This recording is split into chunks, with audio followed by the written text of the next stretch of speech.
بسم اللہ الرحمن الرحیم۔ السلام علیکم 3 کلاس بروز ہفتہ 15 اگست 2020 اسلامیات کا آپ کا لیکچر نمبر ہے 9۔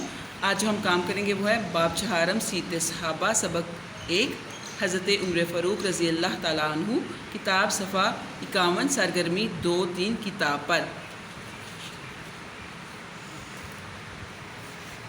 یہ ہے ہمارا سبق نمبر 1 حضرت عمر فاروق رضی اللہ تعالیٰ عنہ۔ حضرت عمر فاروق کی شخصیت کے بارے میں آگاہی یہ جو ہے اس کے آج میں آپ کو بتاؤں گی۔ اس کو دھیان سے آپ نے سننا ہے اور خود بھی اس کو اچھے سے ریڈ کیجیے گا۔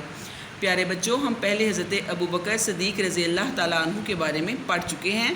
حضرت ابوبکر صدیق رضی اللہ تعالیٰ عنہ نبی کریم صلی اللہ علیہ وآلہ وسلم کے بہت گہرے دوست تھے، اور آپ رضی اللہ تعالیٰ عنہ نے اسلام کے لیے بہت قربانیاں دیں۔ آپ رضی اللہ تعالیٰ عنہ نبی کریم صلی اللہ علیہ وآلہ وسلم کی وفات کے بعد مسلمانوں کے پہلے خلیفہ بنے۔ آپ رضی اللہ تعالیٰ عنہ 2 سال تک خلیفہ رہے۔ یہ حضرت ابوبکر کے بارے میں بتایا جا رہا ہے۔ آپ رضی اللہ تعالیٰ عنہ کی وفات کے بعد مسلمانوں کے خلیفہ حضرت عمر فاروق رضی اللہ تعالیٰ عنہ بنے، یعنی حضرت عمر فاروق رضی اللہ تعالیٰ عنہ اسلام کے جو ہمارے جو ہیں وہ خلیفہ دوم ہیں۔ حضرت عمر فاروق رضی اللہ تعالیٰ عنہ انتہائی بہادر اور دلیر انسان تھے۔ اسلام قبول کرنے سے پہلے آپ رضی اللہ تعالیٰ عنہ اسلام کے سخت مخالف تھے۔ نبی کریم صلی اللہ علیہ وآلہ وسلم کی خواہش تھی کہ آپ رضی اللہ تعالیٰ عنہ مسلمان ہو جائیں۔ آپ صلی اللہ علیہ وآلہ وسلم نے اللہ تعالیٰ سے دعا کی کہ اللہ تعالیٰ عمر رضی اللہ تعالیٰ عنہ کو ایمان کی دولت عطا کر دیں۔ آپ صلی اللہ علیہ وآلہ وسلم کی دعا قبول ہوئی اور حضرت عمر رضی اللہ تعالیٰ عنہ نے اسلام قبول کر لیا۔ یعنی حضرت عمر اتنے دلیر اور اتنے بہادر تھے کہ جب انہوں نے اسلام قبول کیا تھا تو اس سے کیا ہوا تھا، مسلمانوں کو بہت قوت ملی، ان کی طاقت بڑھ گئی تھی اور مسلمانوں نے کھلم کھلا جو تھی عبادت کرنی شروع کر دی تھی۔ آپ رضی اللہ تعالیٰ عنہ کے اسلام قبول کرنے کے بعد مسلمانوں کی قوت بڑھ گئی۔ اس سے پہلے مسلمان چھپ کر نماز پڑھتے تھے، مگر اب مسلمانوں نے خانہ کعبہ میں جا کر نماز ادا کرنا شروع کر دی تھی، کیونکہ حضرت عمر فاروق بہت دلیر انسان تھے۔ اسی وجہ سے نبی کریم صلی اللہ علیہ وآلہ وسلم نے آپ رضی اللہ تعالیٰ عنہ کو فاروق کا لقب دیا۔ فاروق کا مطلب ہے فرق کرنے والا۔ آپ رضی اللہ تعالیٰ عنہ کی وجہ سے کفر اور اسلام میں فرق ہوا۔ حضرت عمر رضی اللہ تعالیٰ عنہ تقریباً 10.5 سال مسلمانوں کے خلیفہ رہے۔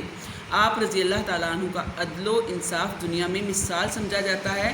آپ رضی اللہ تعالیٰ عنہ اپنی رعایا یعنی عوام کے خیال رکھنے کے لیے راتوں کو گلیوں میں گشت کیا کرتے تھے، یعنی گلیوں میں راتوں کو گھما کرتے تھے کہ کہیں میری عوام جو ہے وہ پریشانی کی حالت میں نہ ہو، کہ کوئی پریشانی کی حالت میں تو نہیں۔ قحط کے زمانے میں گندم کی بوریاں اپنے اوپر لاد کر لے جاتے اور ضرورت مندوں کو تقسیم کرتے۔ یعنی ایک دفعہ مکہ میں حضرت عمر فاروق رضی اللہ تعالیٰ عنہ کے دور میں اتنا قحط ہوا کہ اس قحط سالی کے دور میں کہتے ہیں کہ آپ رضی اللہ تعالیٰ عنہ نے خود گندم اٹھا کر غریبوں کے گھروں میں لے جاتے تھے اپنی پیٹھ پہ لاد کے۔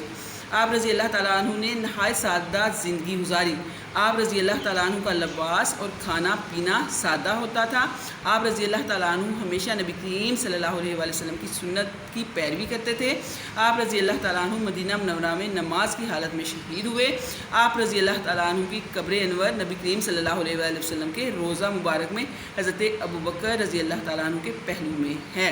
تو یہ حضرت عمر فاروق رضی اللہ تعالیٰ عنہ کے بارے میں کچھ آگاہی تھی، تو آپ نے اس کو خود بھی ریڈ کرنا ہے اور نیٹ سے سرچ کر کے بھی دیکھنا ہے کہ اور کیا کیا پہلو ہیں آپ کی حالات زندگی کے بارے میں۔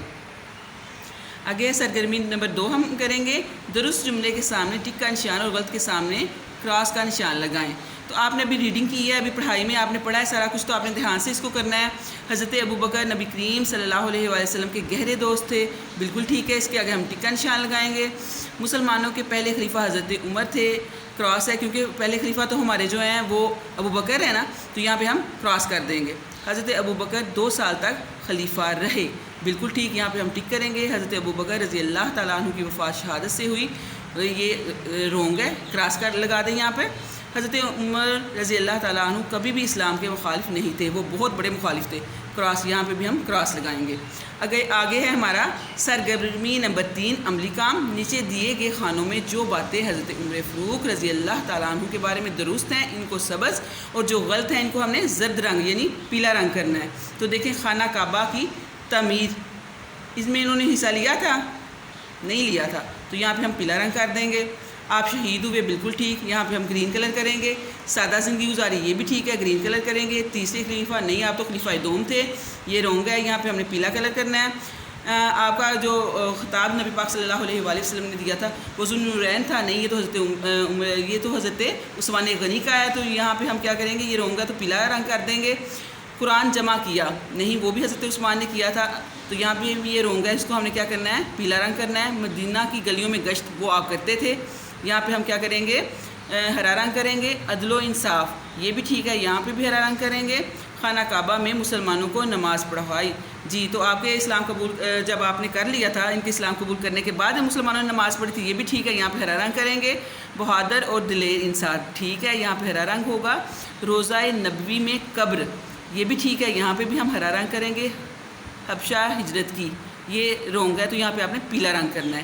دھیان سے آپ نے پڑھائی کرنی ہے، پھر خود اس میں آپ نے کلرنگ کرنی ہے۔ اچھی طرح کریے گا۔ اللہ حافظ۔